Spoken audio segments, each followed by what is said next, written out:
بسم الله الرحمن الرحيم. معكم الأستاذة قادي زهور، رئيس مصلحة التكوين، رئيس مصلحة الاستقبال وتوجيه الرقمنة على مستوى مركز تكوين مهني مزغيش تلالي فغالة. لقاؤنا اليوم حول شرح عروض دورة فيفري 2026 مقبلة إن شاء الله. ارتأينا أولا أن نقدم لكم بعض الأنماط المتواجدة على مستوى المركز التي نستخدمها، وهي التكوين الإقامي والتكوين عن طريق التمهين والتكوين التأهيلي. باختصار شديد، التكوين الحضوري وهو مزاولة المتربص واكتساب حرفة أو اكتساب مهني داخل المؤسسة، داخل أسوار المؤسسة، مع تعطيل الأستاذ مع وجود الأجهزة. أما التكوين عن طريق التمهين وهو تكوين تناوبي بين المستخدم والمركز. هذا مكان. نروح الآن لعروض التكوين المهني المقترحة على مستوى المركز. عندنا في التكوين الإقامي عندنا الطبخ الجماعي، عون إدراج المعلومات لحد المستوى الرابع متوسط، شهادة الكفاءة المهنية. عندنا كذلك عندنا زراعة الخضروات، الخياطة، المستوى الدراسي ساحة، الطور الابتدائي. كذلك الشهادة المتحصل عليها هي شهادة الكفاءة المهنية.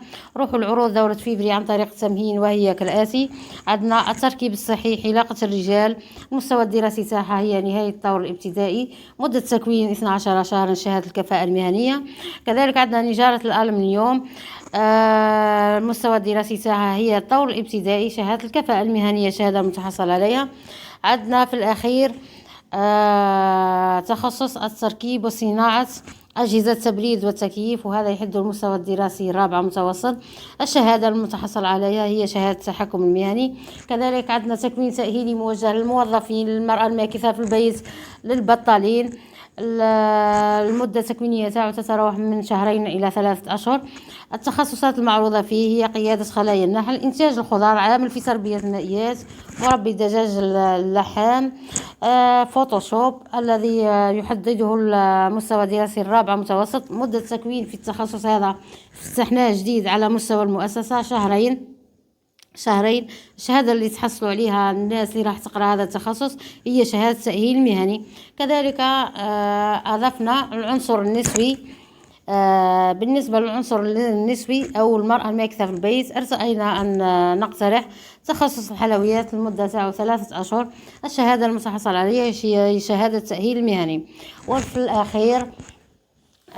الأخير نطلب من جميع سكان دائرة فغالة التقرب إلى المركز لأي استفسار. مرحبا بالجميع، أبواب المركز مفتوحة، أي استفسار، أي ملاحظة اتصلوا بنا، وشكرا جزيلا.